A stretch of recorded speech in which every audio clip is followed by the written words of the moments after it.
Eh bien, j'aimerais d'abord vous dire qu'on a un problème majeur avec le combat spirituel, c'est qu'on en voit partout et on n'en voit nulle part parce qu'on ne sait plus ce dont il s'agit. Et donc, le grand 1 de mon petit topo, c'est de vous dire la chose suivante. D'abord, nous sommes corps, âme, esprit. Notre intelligence nous donne, par l'intelligence et la volonté, vous voyez, notre intelligence et notre volonté sont l'expression propre de l'homme. C'est ce qu'on appelle la vie spirituelle. Ma vie spirituelle, c'est quand je suis profondément intelligent.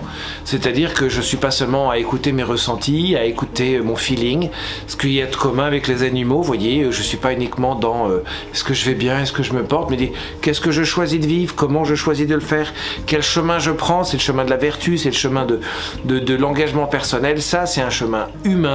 C'est un chemin spirituel. Eh bien, les combats spirituels, le plus grand de tous les combats spirituels aujourd'hui, eh bien, c'est celui de vivre spirituellement humainement. Vous voyez, dans le monde qui vous propose d'avoir de la consommation, on est dans un monde, vous voyez, qui au lieu de nous proposer du bonheur et le salut, va nous proposer du bien-être et du plaisir. Vous voyez, le bonheur, c'est l'épanouissement sur terre avec la grâce de Dieu. Vraiment un vrai épanouissement personnel, profond, dans les racines, dans la relation avec l'autre. Et le salut, c'est le fait d'être sauvé. Eh bien, le monde, lui, nous propose uniquement du fait de faire très attention à toi. Tu fais une petite crème comme il faut, et puis prends soin de toi, et puis prends du plaisir. On se fait plaisir, tu avais les expressions à la noix là. Et bien en fait, c'est super grave. Parce que ça nous maintient tous, non pas dans un degré de vie spirituelle. Et pour vous éclairer ça, je vais vous parler un petit peu d'Aristote. Aristote, qui n'est pas seulement le nom de mon hibou, mais c'est le nom d'un grand philosophe grec, 4e siècle avant Jésus-Christ. 3 degrés de vie, il parle de tout ce qui est vivant. D'abord, les vivants, ils ont tous en commun un truc qui s'appelle la vie végétative. Globalement, c'est naître, croître, donc grandir, se nourrir, transmettre la vie, dépérir, mourir.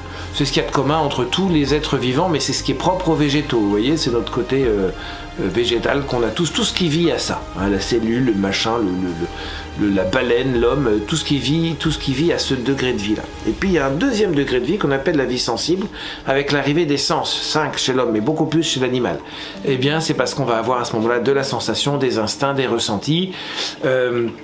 On va avoir envie de l'instinct grégaire, l'instinct de reproduction, l'instinct sexuel, tout ce que vous voulez. Je sens une bonne odeur, j'ai faim. Vous voyez, tout ce qui peut se passer dans la vie sensible, proche de l'animal. Et puis, il y a un 3e degré de vie qui, lui, est propre à l'homme. C'est la vie spirituelle. La vie spirituelle, c'est la capacité d'intelligence, de volonté, la capacité de créer, la capacité d'aimer avec un grand A. Et c'est pas la différence entre, vous voyez, tout ce qui est de l'ordre de, en gros, la sexualité, la reproduction, le kiff affectif, c'est la vie sensible, mais aimer avec un grand A qui va assumer ensuite tout cet amour, la sexualité, etc., qui va ordonner toutes les choses à ce qu'il y a de beau, et bien ça, c'est le propre de l'homme, vous voyez. Et bien le monde d'aujourd'hui, lui, il dit ta vie spirituelle, tu n'en as pas. Laisse tomber.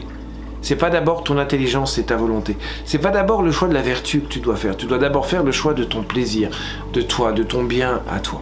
Et le plus grand combat spirituel, humainement aujourd'hui, me semble-t-il, c'est ça. Être capable de poser des choix. Est-ce que je choisis d'acheter quelque chose parce que je kiffe, parce que j'ai envie, parce que je vais ressembler à, parce que c'est un marqueur social, parce que c'est ce dont j'ai besoin. Et j'y réponds.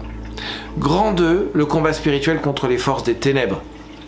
Oui, le démon est là, mais figurez-vous que le démon, s'il se démultiplie, c'est qu'on doit lui laisser du temps, vu tous les conflits qu'il y a, parce que comme la plupart du temps, nous vivons pas au niveau spirituel, mais au niveau un peu animal en nous, eh bien, on fait de soi-même beaucoup de trucs moches, quoi. Le démon n'a pas besoin de s'en occuper trop, on fait tout seul. Ben oui, à partir du moment où on débranche notre intelligence et notre volonté, eh bien, qu'est-ce qui se passe? Eh bien, on est comme un poisson qui descend au cours de l'eau, au lieu de le remonter, ce que le Seigneur a prévu pour chacune et chacun d'entre nous.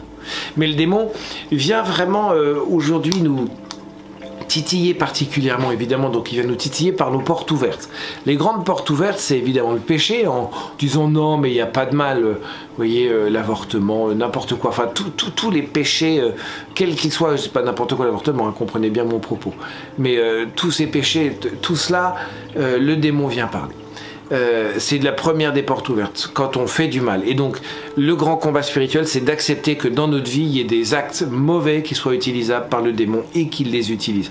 C'est tout bête, quand tu coopères avec le Satan, eh bien, il y a des ténèbres qui viennent en toi et la place est prise. C'est pour ça que pourquoi est-ce qu'on a besoin de se confesser souvent, c'est que quand on pêche, eh bien, il y a des conséquences dans notre cœur, il faut que notre cœur soit vidé. C'est la preuve que ça a des conséquences. Donc, devant le péché, vraiment, pour le combat spirituel, c'est commencer par remettre le Seigneur à sa place, par la confession. Et puis remplir par l'adoration et l'Eucharistie. Ensuite, la deuxième porte ouverte, c'est l'absence, je pense, donc ça on l'a dit, d'intelligence et de volonté dans nos actions. C'est-à-dire que comme on ne réfléchit plus avec intelligence et qu'on n'est plus capable de dire mais en fait je ne veux pas vivre ça, mais ça je ne veux pas, non je veux pas cette voix qui me dit de faire ceci ou cela, je refuse. Et puis il y a des combats spirituels où là précisément il y a de l'enjeu dans nos vies et le démon il a envie de nous montrer à quel point on est des mauvais, des nuls, qui nous aiment pas et que vraiment on mérite pas de vivre. Et bien dès qu'on a des paroles de malédiction qui viennent aujourd'hui, parce qu'il n'y a que du mépris de la part du démon pour nous, il n'y a que du mépris, et bien ces paroles-là, ce sont des paroles qui sont, ce sont des paroles qui sont directement de lui, il faut qu'on le sache, qu'on l'entende, pour mépriser ces paroles de malédiction, parce que seule la bénédiction vient de Dieu. Frères et sœurs, les grands enjeux du combat spirituel aujourd'hui, ils sont d'être d'abord des êtres spirituels, et d'accepter de combattre avec les armes qui nous sont données. Et c'est le grand 3, mais je vous le fais très court. Les armes, la confession, la grâce de Dieu, l'abandon et l'obéissance à l'Église. La confession, la grâce de Dieu, l'abandon et l'obéissance à l'Église. Vous n'avez pas envie d'aller à la messe, vous trouvez que le pape machin, que le truc, allez-y. Faites confiance et vous verrez les fruits de l'obéissance. Pas juste tu obéis bêtement. Non, fais confiance. Choisis de choisir parce que le Seigneur te le dit, parce que c'est l'évangile, parce que c'est 2000 ans d'exercice de toute une tradition. Faire confiance à Dieu, c'est plus fort que toute chose. N'ayons pas peur, frères et sœurs, parce que la plupart des combats se gagnent grâce à notre lâcheté humaine, mais par la grâce de Dieu. Quand je suis faible, c'est alors que je suis fort. Je suis lâche humainement. Je ne sais pas combattre contre mes passions, contre mes pulsions, contre mon humanité qui n'est pas assez spirituelle. Je ne sais pas faire. En revanche, ce que je sais, ce qui peut se vivre véritablement, eh bien, c'est un abandon à l'intérieur duquel Dieu peut venir en moi. Bon courage à tous, bon combat pendant ce carême, et n'oubliez pas les outils du carême, le jeûne, la prière, le partage. Au revoir.